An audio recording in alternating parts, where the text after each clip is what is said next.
Hello friends, welcome to the tip top classes. मैं विनय सिंह आपका अपने चैनल टिप टॉप क्लासेस में दोस्तों स्वागत करता हूं। दोस्तों आज हम अपनी क्लास में जो पढ़ेंगे वो हिंदी पढ़ेंगे। ठीक है, आपका जो सब्जेक्ट है वो हिंदी है और हिंदी में जो आपका पहला टॉपिक है वर्डमाला, मतलब बेस से ले के चलेंगे। और बेस के साथ में ये आपको मैं बता दूं, ये जो क्लास है, आप हो सकता है कन्फ्यूज़न में हो कि क्लास कौन से एग्ज़ाम के लिए इंपॉर्टेंट है। तो दोस्तों जो सिलेबस हम लेके चलेंगे वो सारे ऑल कम्पिटिटिव एग्ज़ाम, ठीक है, आप कोई भी कम्पिटिटिव एग्ज़ाम के लिए अगर देखना चाहते हैं तो हर एग्ज़ाम के लिए जो है ये क्लास इंपॉर्टेंट होगी। ठीक है, एनसीईआरटी बेस्ड सिलेबस आपका रहेगा। ठीक है, चाहे वो UP TET, TET, C TET और UPSC, UP triple SC, UPSC में आपका सी सेट पोर्सन। तो आप कोई भी अगर क्लास के लिए कम्पिटिटिव एग्जाम के लिए देखना चाह रहे हैं तो ये क्लास आपके लिए बहुत ही लाभदायक होने वाली है। तो जितने भी नए यूज़र्स हैं अभी चैनल को सब्सक्राइब नहीं किए हैं तो चैनल को सब्सक्राइब कर लीजिए। दूसरी चीज़, अगर आप जो है पीडीएफ के लिए परेशान मत होइए। पीडीएफ के लिए मैं डिस्क्रिप्शन बॉक्स में इसका लिंक प्रोवाइड करा दूंगा, आप वहाँ से जो है पीडीएफ को डाउनलोड कर लीजिएगा। तो आइए हम बढ़ते हैं आप जो है अपने टॉपिक पे। सबसे पहले हम बात करते हैं कि वर्ड होता क्या है। ठीक है, सबसे पहले हम बात करते हैं कि वर्ड, ठीक है, वर्ड होता क्या है। तो हिंदी भाषा की सबसे छोटी इकाई, ठीक है, सबसे छोटी इकाई जो ध्वनि होती है, ठीक है, हिंदी भाषा की जो सबसे छोटी इकाई होगी वो कौन सी होगी, तो वो ध्वनि होती है और इसी को ही क्या कहते हैं, वर्ड कहते हैं। ठीक है, ध्यान रखिएगा, हिंदी भाषा की जो सबसे छोटी इकाई है वो कौन सी क्या होती है, वो ध्वनि होती है और इसी को क्या कहते हैं, इसी को वर्ड कहते हैं। अब वर्डमाला, वर्डमाला क्या होता है दोस्तों, तो जो है वर्डों के व्यवस्थित समूह को, ठीक है, वर्डों के व्यवस्थित समूह को वर्डमाला कहते हैं। ठीक है, अगर यहाँ पे वर्डमाला की बात करेगा तो क्या कहेंगे आप, वर्डों के व्यवस्थित, जो व्यवस्था अनुसार जो है एक क्रम वाइज जो है होते हैं वर्ड, उनको क्या होता है, उनको वर्डमाला कहते हैं। यहीं पे एक क्वेश्चन और आपका बनता है कि वर्डमाला में वर्डों की संख्या कितनी होती है। वर्डमाला में वर्डों की संख्या कितनी होती है, तो दोस्तों ये आप मुझे कमेंट करके बताओगे। बहुत ही इजी क्वेश्चन है, लगभग आपको सबको पता होगा। तो कमेंट बॉक्स में हमको बताएंगे कि वर्डों के व्यवस्थित समूह को जो है वर्डमाला कहते हैं। और वर्डमाला जो है, वर्डमाला में कितने वर्ड जो है आपको पता है और कितने वर्ड होते हैं, ठीक है, आप कमेंट करेंगे।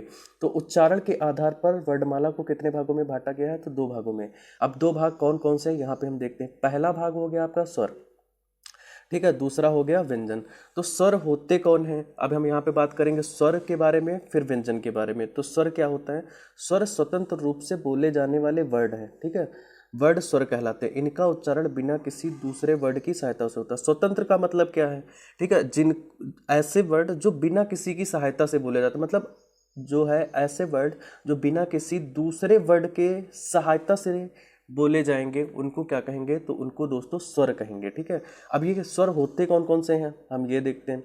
तो स्वर आपके कौन कौन से होते हैं, यहाँ पे देखिए, अ आ ई उ ओ औ और अंग आ, ये आपके क्या होते हैं, ये स्वर होते हैं। अब सबसे बड़ा जो यहाँ पे क्वेश्चन आपका बनता है वो क्या बनता है, सबसे पहले आपका क्वेश्चन ये पूछा जाता है कि स्वर कितने होते हैं। ठीक है, यहाँ पे बहुत कंफ्यूजन है, ठीक है, आज मैं इस कंफ्यूजन को हम दूर करेंगे यहाँ पे। ठीक है, सबसे बड़ी चीज़ क्या है, स्वर कितने प्रकार के होते हैं और स्वर जो है कौन कौन से होते हैं। तो अगर आपसे पूछे, देखिए हर बुक में जो है अलग अलग दिया है, डाउट है, ज़्यादातर हम लोगों को डाउट होता है। अगर आपसे पूछे स्वरों की कुल संख्या, ठीक है, अगर आपसे स्वरों की कुल संख्या पूछे तो आप कितना बताओगे, तो 13 बताओगे। ठीक है, अगर कुल स्वर के बारे में पूछे तो आप कितना बताओगे, 13 बताओगे। अगर वहीं पे आपसे क्या पूछ ले, अगर वहीं पे पूछ ले कि मात्रा के अनुसार, ठीक, अगर हम मात्रा के अनुसार देखेंगे स्वर कितने प्रकार के होते हैं, तो दोस्तों मात्रा के अनुसार आपके स्वर कितने होते हैं, वो 10 होते हैं। यहाँ पे जो री से ऋषि है इसको ऐड नहीं किया गया है। ठीक है, री से ऋषि को ऐड नहीं किया गया। अगर नॉर्मल पूछे कि स्वर कितने प्रकार के होते हैं तो आप कितना बताओगे, स्वर जो है आपके 11 होते हैं। और जब आपसे कुल स्वर पूछे तो सर आपके कितने होते हैं, 13 स्वर होते हैं। ये जो है ध्यान रखिएगा। अब 13 स्वर कैसे हो जाएंगे, जब अगर कुल स्वर की बात करेगा तो उसमें आपके अंग आह आ जाएगा। ठीक है, अगर केवल जो है स्वर की बात करेगा तो उसमें अंग और आह जो है ये जो है आपका पोर्शन हट जाएगा। तो ये टोटल कितने हो जाएंगे, ये टोटल जो है 11 हो जाएंगे। अगर मात्रा के हिसाब से बात करेगा, ठीक है, मात्रा के हिसाब से बात करेगा तो मात्रा के हिसाब से जो है री से ऋषि को छोड़ देंगे, बाकी आपके जो यहाँ तक है ओ तक ये जो है आपके मात्रिक जो है स्वर हो जाएंगे। ठीक है, तो आपके मात्रा के अनुसार 10 होते हैं, कुल स्वरों की बात करेगा तो 13 हो जाएंगे, और केवल स्वर की बात करेगा तो कितने होंगे दोस्तों, 11। हर बुक में बड़ा अलग अलग दिया हुआ है तो बड़ा कन्फ्यूजन है, इसको आप जो है ध्यान रखिएगा। अब मेरे हिसाब से तो आप इसको भूल नहीं सकते। फिर यहाँ पे दोस्तों बात कर लेते हैं स्वरों का वर्गीकरण। ठीक है, स्वरों का वर्गीकरण करेंगे तो पहले तो हम बात करेंगे उच्चारण काल के आधार पर। ठीक है, उच्चारण के हिसाब से जो आपके स्वर हैं वो कौन कौन से होते हैं। तो उच्चारण के अनुसार आपके जो स्वर होते हैं वो 3 प्रकार के होते हैं। एक तो आपका हो गया ह्रस्व स्वर, ठीक है, दीर्घ स्वर और आपका प्लुप्त स्वर। तो इन तीनों के बारे में हम यहाँ पे बात करते हैं। ठीक है, इन तीनों के बारे में हम यहाँ पे क्या कर रहे हैं, बात कर रहे हैं। तो ऐसे स्वर जिनको बोलने में कम समय लगता है, ठीक है, उनको क्या कहेंगे, ह्रस्व स्वर कहते हैं। मतलब ऐसे स्वर जो है जिनको बोलने में बहुत ही कम समय लगे, तो ऐसे स्वर आपके कौन से कहलाएंगे, ह्रस्व स्वर कहलाएंगे। अब इनकी संख्या यहाँ पे दी गई, इनकी संख्या कितनी होती है, तो चार होती है। ठीक है, इनकी संख्या कितनी होती है, तो यहाँ पे इनकी संख्या दी गई है, इनकी संख्या 4 होती है। अब कौन कौन से होते हैं दोस्त, यहाँ पे देख लीजिए। ये आपके जो है ये आपके हो गए ह्रस्व स्वर, अ ई उ री। ठीक है, छोटा छोटी छुटाऊ और री से ऋषि, ये आपके क्या हो गए, ये आपके हो गए ह्रस्व स्वर।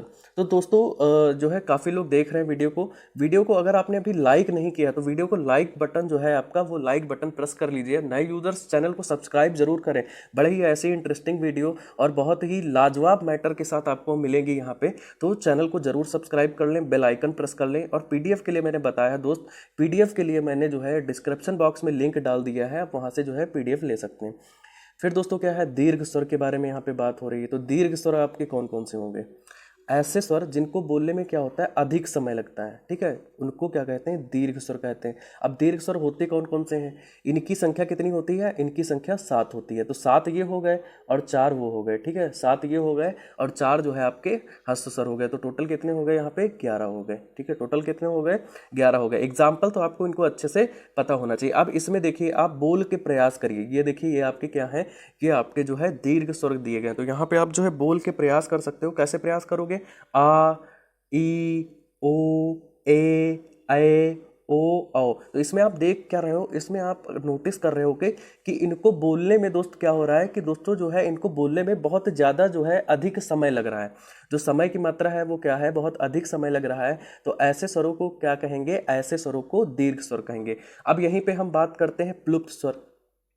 ठीक है, प्लुप्त स्वर कौन कौन से होते हैं, तो जिन स्वरों के उच्चारण में दीर्घ स्वरों से भी अधिक समय लगे। वहां पे क्या था कि जो है समय तो लग रहा था, लेकिन उससे भी ज्यादा समय लगे। मतलब आ अगर हो रहा था तो आ से भी ज्यादा, आ बोलने में जो आपका समय लग रहा था उससे भी ज्यादा अगर समय लगता है तो उनको क्या कहते हैं, प्लुप्त स्वर कहते हैं। अब बात करते हैं कि प्लुप्त स्वर हमको मिलते कैसे हैं। ठीक है, प्लुप्त स्वर कैसे मिलेंगे, तो ये जो है स्वर आपको कैसे मिलेंगे, एक तो आपका जैसे कोई रोने में, ठीक है, जब कोई रोता है तो आपका वहाँ पे कौन सा स्वर निकल सकता है, वो प्लुप्त स्वर निकल सकता है। गाना गाने में, ठीक है, रोने में, गाना गाने में। तो इन सब जो है चीज़ों में क्या होता है, जब किसी को कोई आवाज़ देते हैं, जैसे गांव वगैरह में देखोगे तो लोग क्या करते हैं, लास्ट वाली ध्वनि को खींचते हैं। ठीक है, तो उसको क्या कहते हैं, उसको प्लुप्त स्वर कहते हैं।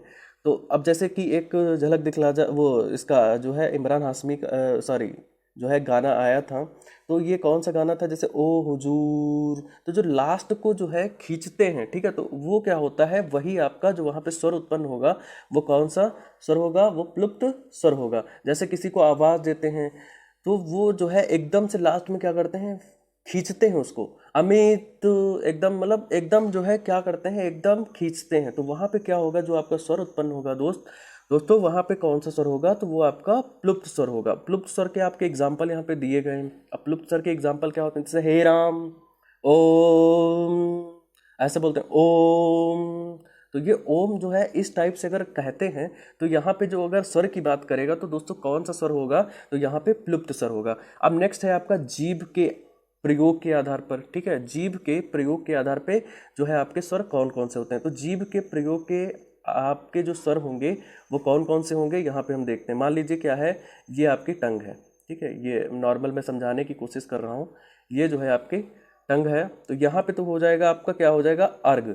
अग्र जो है स्वर जो निकलेगा वो यहाँ पे निकलेगा।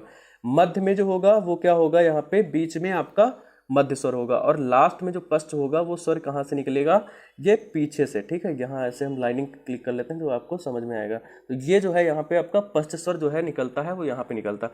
अब बात करते हैं जो अग्रस्वर होते हैं। ठीक है, अग्रस्वर होते हैं कौन कौन से होते हैं, तो अग्रस्वर आपके कौन कौन से होंगे, ई बड़ी ई ए। अब इसको कहेंगे कैसे, जो है एक ट्रिक के हिसाब से आप याद रखोगे तो आपको याद रहेगा। अब कैसे जो है इसको याद रखेंगे, तो जब कभी किसी के जो है किसी व्यक्ति से मिलते हैं कहीं पे, तो उसका कभी कभी हम लोग क्या करते हैं, नाम ना लेते हुए, ठीक है, कैसे कहते हैं, ऐसे कह देते हैं ए यहाँ आओ, ठीक है, कैसे कहा मैंने, ए, ठीक है, कैसे कहा, ए यहाँ आओ। तो ए का मतलब क्या हो गया, ए में लगभग इतने वर्ड आ जाते हैं, ठीक, ए में क्या हो जाएगा, लगभग ये वर्ड आ जाते, ई ए। तो क्या क्या कहा, ये ए यहाँ आओ। तो ये जो आपका स्वर निकलेगा ये कहाँ से निकलेगा, ये अग्र स्वर से निकलेगा। और जो आपका टंग था, ठीक है, जो आपका टंग था, टंग के जो है अग्रभाग से निकलेगा, ठीक, टंग के कहाँ से निकलेगा, तो टंग के अग्रभाग से निकलेगा। अब यहीं पे मध्य स्वर की बात कर लेते हैं। तो मध्य स्वर आपको पता ही है, मध्य स्वर आपका जो है अ होता है, ठीक है, छोटा आ जो है आपका वो जीभ का मध्य भाग है, इसमें काम करता है। अगर आप छोटा आ से रिलेटेड कुछ बोलते हैं तो ये जो स्वर निकलेगा ये जीभ के मध्य भाग से निकलेगा। अब यहीं पे पश्च स्वर की बात करते हैं, तो उच्चारण में जीभ का पश्च भाग काम करता है। इसमें जो है उच्चारण में क्या होगा, जीभ का जो है पश्च भाग काम करेगा। अब ये होते कौन से हैं, आ बड़ा ऊ ओ औ अंग आ, ठीक है, ये आपके क्या हो गए, ये जो है आपके पश्च स्वर। अगर इन वर्डों का यूज होता है तो ये वर्ड जो है आपके पश्च स्वर कहलाते हैं। अब इसको याद कैसे करेंगे, तो एक ट्रिक छोटी सी है जो मैं आपके सामने एक्सप्लेन करूंगा। अगर आप पुरानी पिक्चरें देखते हो या देखते हैं, लगभग सभी शक्ति कपूर के बारे में जानते होंगे। तो शक्ति कपूर की जो पुरानी पिक्चरों का ज़्यादातर डायलॉग था वो क्या होता था, ज़्यादातर वो बोलता था आओ, ठीक है, क्या बोलता था, आओ।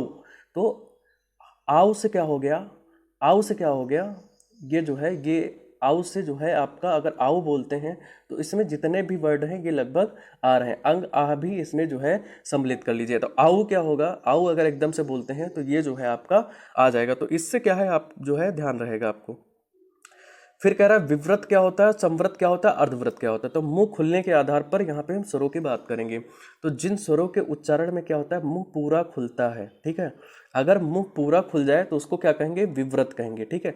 अब जैसे एग्जाम्पल में क्या हो गया, आ, तो आप बोल के देखिए आ, तो आ जब आप बोलेंगे तो इसमें क्या हो रहा है, जो आपका माउथ है फुल ओपन हो रहा है, ठीक है, पूरा क्या हो रहा है, यहाँ पे आपका माउथ जो है ओपन हो रहा है। अब अर्थ विव्रत की बात कर लेते हैं। तो जिन स्वरों के उच्चारण में मुंह क्या होता है, आधा खुलता है, ठीक है, यहाँ पे माउथ जो है आपका ये है आधा ओपन हो रहा है। तो इसमें क्या हो जाएगा, आपके एग्जाम्पल दिए गए हैं अ ए ओ अंग, ठीक है, ये आपके एग्जाम्पल दिए गए हैं आ ए ओ अंग।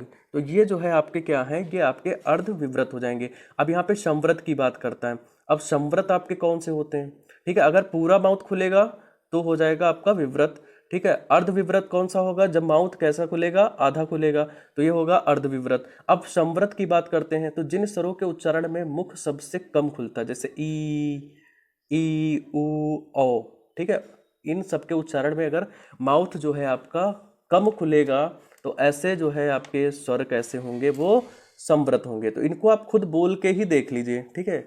अब अर्ध संव्रत की बात करता है। अर्ध संव्रत होते हैं तो जिन स्वरों के उच्चारण में मुख द्वार आधा बंद रहता है, ठीक है, आधा बंद रहता है, जैसे ए ओ, आप बोल के देख लीजिए, ए ओ जो है आपके अर्ध संव्रत हो जाएंगे। तो ये जो पोर्शन था ये पूरा स्वर का था, स्वर कंप्लीट कर लिया मैंने। अब व्यंजन की बात कर लेते हैं।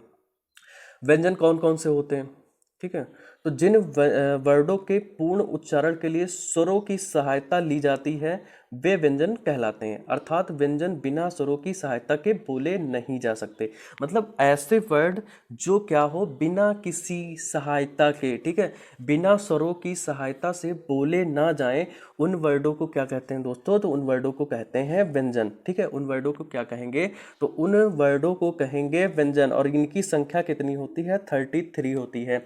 इनकी भी संख्या पे दोस्तों डाउट है, उसको भी आज हम यहाँ पे क्लियर करेंगे, उसको भी क्या करेंगे, यहाँ पे हम क्लियर करेंगे, ठीक है। अभी आज हम इसको भी देख लेते हैं। अब यहाँ पे जो है व्यंजन कौन से होते हैं, यहाँ पे हम बात कर लेते हैं व्यंजन कौन कौन से होते हैं, ठीक है। तो देखें पूरा मैटर आ जाए आपका, हाँ इतना करीब आ जाना चाहिए, ठीक। तो ये जो है ये क्या होते हैं, एक तो आपका होता है का वर्ग, यहाँ पे हाइड हो गया, इसको ध्यान रखिएगा, ये क्या हो गया आपका, ये का वर्ग हो गया, चा वर्ग हो गया, टा वर्ग हो गया, ठीक है, ता वर्ग हो गया और पा वर्ग हो गया। तो ये जितने भी वर्ग हैं, ठीक है, ये क्या है, जितने भी आपके वर्ग हैं ये सब क्या होते हैं, ये सब आपके व्यंजन होते हैं। तो का वर्ग में आपका क ख ग घ अंगा आता है, चा वर्ग में आपका च छ ज ज इया आता है, टा वर्ग में ट ठ ड ड ड़ा आता है, और यहीं पे ता वर्ग में त थ द द ना आता है, और पा वर्ग में पा फा बा भा मा आता है। दूसरे चीज, इन व्यंजनों को क्या बोलते हैं, तो स्पर्शी व्यंजक बोलते हैं। ठीक है, इनको क्या बोलते हैं, स्पर्शी व्यंजन बोलेंगे। ये ध्यान रखिएगा, इनको क्या बोलेंगे, तो स्पर्शी व्यंजन बोलेंगे। ठीक है, अब यहीं पे एक और चीज आ जाती है। क्या आ जाती है भाई, यहाँ पे एक चीज और जो है आपकी आ जाती है, वो होती है कि द्विगुण व्यंजन किसे कहते हैं। तो द्विगुण अगर व्यंजन की बात करेगा तो ये डा है दोस्त, ठीक है, डा और ढा। ठीक है, डा और ढा आपके क्या हो जाएंगे, ये द्विगुणित व्यंजक हो जाएंगे। ठीक है, ये ध्यान रखिएगा, ये क्वेश्चन जो है आपका वन लाइनर में पूछता है। अब यहीं पे बात करते हैं अंतस्थ व्यंजन। ठीक है, अंतस्थ व्यंजन कौन से होते हैं, तो य र ल व आपके अंतस्थ व्यंजन है। अब ऊष्म व्यंजन, तो ऊष्म व्यंजन क्या है कि श श ह। अब इसको याद कैसे रखेंगे, ऊष्म व्यंजन होते कौन है, ऐसे व्यंजन जिनको जो है बोलने में क्या होती है, ज्यादा उष्मा जो है, उष्मा की आवश्यकता होती है, उनको जो है ऊष्म व्यंजन कहते हैं। अब इसको याद बस ऐसे रखिए, ऊष्म है, यहाँ पे सा आया, देखिए ऊष्म है, तो यहाँ पे क्या है दोस्त, तो यहाँ पे सा आ रहा है, तो ये वाला जब सा आ रहा है तो इसका मतलब क्या होगा, ये ऊष्म व्यंजन होगा। और ऊष्म व्यंजन कौन कौन से होते हैं, तो मैंने बताया है कि अगर बीच में सा आ रहा है, ठीक है, बीच में सा आ रहा है, तो जितने प्रकार के सा होते हैं वो सा और हा, तो तीनों सा, ठीक है, तीनों सा, ठीक, तीनों सा और हा आपके क्या हो जाएंगे, ये ऊष्म व्यंजन हो जाएंगे। अब यहीं पे संयुक्त व्यंजन की बात करते हैं, ये भी बड़ा इंपॉर्टेंट है। ठीक है, अब यहाँ पे जो है व्यंजनों की संख्या में भी मत था, उसको भी हम अभी दूर कर लेंगे। ठीक है, तो संयुक्त व्यंजन की अगर बात करते हैं तो आपके संयुक्त व्यंजन कौन से होते हैं, ये 4 प्रकार के होते हैं। ठीक है, छत्रंग ज्ञ और स्रा। ठीक है, छत्रंग ज्ञ और स्रा। सबसे ज्यादा इनका जो क्वेश्चन पूछा जाता है, ये कौन से वर्डों से मिलकर बने होते हैं। ठीक है, ये कौन से वर्डों से मिलकर बने होते हैं, तो ये आपको जो है ध्यान रखना है। अब कौन कौन से होते हैं यहाँ पे देखते हैं। ठीक है, यहाँ पे जो है आपके कौन कौन से हो जाएंगे, एक तो हो गया क्या, ये छ, त्र, ज्ञ और श्रा। अब इनका पूछ लेता है कि कौन कौन से वर्डों से मिलकर बने होते हैं, तो इसमें सबसे जो जरूरी है, ठीक है, आपका छा कैसे बनेगा, क और स। ठीक है, लेकिन ये का जो होता है ये आधा का होता है, ये आप समझ लो, जब आधा का आप कैसे लिखोगे, ऐसे लिखोगे, क प्लस स।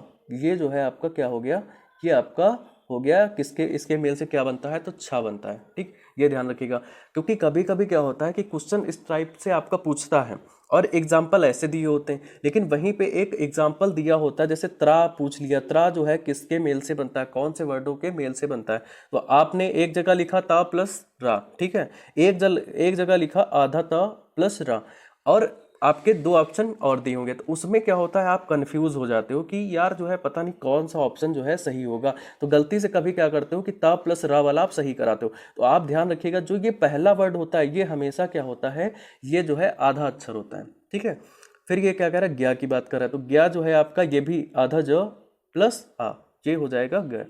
अब स प्लस रा, तो श्रा हो जाएगा आपका। अब इसमें कह रहा है कि टोटल जो है कुल व्यंजन आपके यहाँ पे कितने होंगे, तो 33 तो आपके हो गए। ठीक है, 25 आपके हो गए उधर स्पर्शी वाले, बाकी जो स्पर्शी और ये अंतस्थ और जो है आपके उसमें ये सब मिला के 33 इधर हो गए और ये हो गए, तो ये जो है टोटल क्या हो जाते हैं, 36 हो जाते हैं। कहीं कहीं आपको 35 भी मिल जाएगा, उसमें क्या होता है, छा स्रा को ऐड नहीं किया जाता, तो ये जो है आप ध्यान रखोगे। अब यहाँ पे कह रहा है हिंदी व्यंजनों का वर्गीकरण। अब यहाँ पे हमने वर्गीकरण किया है एक जो है एक टेबल के हिसाब से। ठीक है, उच्चारण के स्थान के आधार पर ये यहाँ से एक आध क्वेश्चन आपको मिलेगा। ठीक है, तो इसको आप जो है अच्छे से लर्न कर लीजिएगा, आप ये आप ऐसे समझ लीजिए। तो अब कहता है कि कंठ से ऐसे कौन से वर्ड हैं जो कंठ से जो है निकलते हैं, तो कंठ से मतलब क्या, यहाँ पे जो अंगा है ये आपका अनुनासिक है, ये यहाँ पे नहीं होगा। तो जैसे क ख ग घ ये आपके क्या हो जाएंगे, ये कंठ से निकलेंगे। फिर तालव की बात होता है, तो ये एक तालव के लिए हम एक शॉर्ट में है, ये ऐसे कर लीजिए यश्चई। ठीक है, यश्चई, तो यश्चई का मतलब क्या हो गया, य। ठीक है, य हो गया, यश्चई मैंने बोला है, तो य हो गया, शा आ गया इसी में, और आपका स्वरों का क्या हो जाएगा, ई आ जाएगा, चा हो जाएगा, चा से जितने भी हैं ये टोटल आ जाएंगे। ठीक है, इया आपका इसमें नहीं होगा, इया और अड़ा ये जो पंचमा अक्षर होते हैं ये आपके जो है अनुनासिक में होते हैं। फिर मूर्धन्य, मूर्धन्य से ट ठ ड ढ, ये आपके क्या हो जाएंगे, मूंड हो जाएंगे, इसमें भी डा नहीं होगा, सा होगा, ठीक है। वर्ड से आपके क्या हो जाएंगे, न ल रस। फिर यहीं पे दंत की बात करेगा, बहुत ज़्यादा पूछते हैं, तो एक चीज़ और है दंत के लिए, आप जो है ध्यान रखिए, एक छोटा सा ट्रिक है, आप कह सकते हो तसले में दांत, ठीक है, तसले में दांत। तो दांत से हो गया आपका, तसले में दांत कह दीजिए, तसले में दांत। तो ता से आपके ता वर्ड हो गए, त थ द ध। फिर ला हो गया, सा आ जाएगा इसी में, और ये सब किससे होंगे, ये सब दंत से होंगे। ओष्ठ की बात करेगा, तो ओष्ठ मतलब ऐसे वर्ड जो है जो आपके ओष्ठ से बोले जाते हैं, तो ये भी यहाँ पे जो है ऐसा नहीं होगा, प फ ब भ, ये सब आपके ओष्ठ से आपके आएंगे। दंतोष्ठ की बात करेगा तो व फ, और दिव्योष्ठ की बात करेगा तो प फ ब भ थ म। अब यहीं पे उच्चारण के आधार पर बात करता है, तो उच्चारण के आधार पे पहला हो गया स्पर्श, तो मैंने बता ही दिया स्पर्श, आप इसको याद कैसे कर लीजिए, का वर्ग, चा वर्ग, ठीक है, टा वर्ग, और आपका ता वर्ग और पा वर्ग। तो इसको ऐसे याद कर लीजिए, एक शॉर्ट में स्पर्शी कौन से होते हैं, कचट तप, कचट तप, ठीक है, ये वर्ड याद कर लीजिए, बस आपको याद रहेगा। तो कचट तप का मतलब हो गया का वर्ग, चा वर्ग, टा वर्ग और ता वर्ग और पा वर्ग, ठीक है, ये जो है कंफर्म हो जाएगा। फिर कह रहा है स्पर्श जो है संघर्षी, तो स्पर्श संघर्षी आपके कौन से होंगे, च छ ज झ इयां। फिर संघर्षी की बात कर रहा है, अब संघर्षी कौन कौन से होते हैं यहाँ पे देखते हैं, तीनों सा, ठीक है, अगर तीनों सा की बात करेगा तो ये संघर्षी आपके हो जाएंगे। यहाँ से एग्जाम में क्वेश्चन आपको जरूर मिलेगा, ठीक है, तो ये आप जो है अच्छे से ध्यान रखिएगा। पार्श्विक की बात करता है तो ला, ठीक है, ला आपका जो है ये पार्श्विक व्यंजन हो जाएगा। लुंठित की बात करता है तो रा आपका कैसा है, ये लुंठित व्यंजक है। यहीं पे उत्क्षिप्त की बात करता है, द्विगुण की बात करेगा तो आपका ड और ढा, ठीक है, डा और ढा, ये अंगा नहीं है, ये डा और ढा है। फिर कह रहा है अंतस्थ या अर्धस्वर, तो ऐसे व्यंजक जिनमें अर्धस्वर होता है वो कौन कौन से होते हैं, य व। आप बोल के देखिए, ठीक है, आप बोल के देखिए, तो यहाँ पे क्या हो जाएगा आपका, ये जब इसको आप बोलेंगे य और व, ठीक है, तो य और व क्या हो जाएगा, ये आपका अर्धस्वर हो जाएगा। अनुनासिक, तो जितने भी पंचमा अक्षर हैं कचट तप में, जो भी आपके पंचमा अक्षर हैं, पंचमा वर्ड हैं, वो आपके कौन से हो जाएंगे, वो अनुनासिक, मतलब इनको बोलने में आपकी जो है, आप जब इनको बोलोगे तो नाक से, ठीक है, ये नाक से बोले जाते हैं, अंगा, इया, ड़, न, म, ठीक है, ये आपके क्या हैं, ये पंचमा अक्षर हैं। अब कह रहा है उच्चारण प्रयत्न के आधार पर, ठीक है, तो वीडियो अभी जिसने लाइक नहीं किया दोस्त, वीडियो जरूर लाइक कर दीजिए, एक लाइक तो इतना बनता है हमारी मेहनत के लिए। तो अघोष क्या है, ठीक है, तो अघोष वर्ड कौन कौन से होते हैं, अघोष में कौन से आता है, तो प्रत्येक वर्ग के प्रथम तथा द्वितीय व्यंजक, प्रत्येक वर्ग के क्या होगा, प्रत्येक वर्ग के प्रथम तथा द्वितीय व्यंजक जो होंगे वो अघोष में होंगे। घोष कौन सा होगा, तो प्रत्येक वर्ग के तृतीय और चतुर्थ व्यंजक, ये ध्यान रखिएगा, बहुत ज़्यादा पूछ लेता है, घोष क्या होता है और अघोष क्या होता है, घोष क्या होता है, ठीक है। तो अघोष होगा आपका प्रत्येक वर्ग के जो है प्रथम द्वितीय व्यंजन, और प्रत्येक वर्ग के तृतीय चतुर्थ और पंचम व्यंजन की बात करेगा तो आपके कौन से हो जाएंगे। अब प्रथम वर्ग जैसे का वर्ग ले लिए तो का और खा आपका क्या हो जाएगा, ये अघोष हो जाएगा, ठीक है, ये क्या हो जाएगा, अघोष। और घोष की बात करेगा तो ये आपका हो जाएगा तृतीय चतुर्थ और पंचम, ये आपके हो जाएंगे, ये जो है आपके घोष हो जाएंगे। अब यहीं पे अल्पप्राण की बात करता है तो प्रत्येक वर्ग के प्रथम तृतीय और पंचम व्यंजन, ठीक है। अल्पप्राण मतलब ऐसे व्यंजन आप खुद ही समझ सकते हो जिनको बोलने में कम जो है समय, या कम जो है समय लगता है, या कम जो है ध्वनि की आवश्यकता होती है, जैसे क, ठीक है, फिर खा, ग, घा, तो आपके जो है इस टाइप से जो होंगे पहला तृतीय और पंचम, ये जो व्यंजन होंगे ये अल्पप्राण होंगे। अब ज़्यादा जो है आवश्यकता होगी, ज़्यादा समय लगेगा, ठीक है, ज़्यादा मेहनत होगी, तो ऐसे व्यंजन जो है कौन से होंगे, महाप्राण होंगे। अब ये कौन कौन से होते हैं, प्रत्येक वर्ग के द्वितीय और चतुर्थ व्यंजक, ठीक है, प्रत्येक वर्ग के द्वितीय और चतुर्थ व्यंजन जो हैं आपके वो महाप्राण होते हैं। तो मेरे हिसाब से आपको कंफर्म हो गया होगा। यहीं पे एक छोटा सा और आ जाता है पेशीय तनाव के आधार पे, ठीक है, तो पेशीय तनाव की बात करेगा तो एक आपका होता है कठोर और एक आपका होता है शिथिल। तो अघोष और महाप्राण की बात करेगा तो ये आपका हो जाएगा कठोर में, ठीक है, अघोष और महाप्राण की बात करेगा तो ये किस में आ जाएगा, ये हो जाएगा आपका अघोष और महाप्राण हो जाएगा कठोर में, और शिथिल की बात करेगा तो घोष और अल्पप्राण आपका जो है शिथिल में आ जाएगा। तो दोस्तों कमेंट करके ज़रूर बताइएगा कि कैसा जो है वीडियो लगा, ठीक है, कैसा जो है क्लास आपका आज का रहा। उसके अलावा पीडीएफ के लिए मैंने बता दिया है, डिस्क्रिप्शन बॉक्स में आपको लिंक भी दे दिया जाएगा। ठीक है, टिप टॉप क्लासेस के नाम से हमारा यूट्यूब चैनल है, इसको सब्सक्राइब कर लीजिए। और व्हाट्सअप इंक्वायरी के लिए भी मैंने यहाँ पे अपना नंबर भी दे रखा है। आप किसी भी प्रकार की अगर कोई भी कंप्लेंट या कोई भी प्रॉब्लम है या किसी भी क्लास को आप चाहते हैं किसी भी सब्जेक्ट से रिलेटेड, तो आप इस नंबर पे किसी भी इंक्वायरी के लिए आप जो है मैसेज कर सकते हैं। बाकी कोई भी अपडेट होगा तो नया वीडियो के साथ हम आपको मिलेंगे जल्दी ही, नया टॉपिक के साथ आपके साथ हाजिर होंगे। और तब तक के लिए दोस्तों नमस्कार।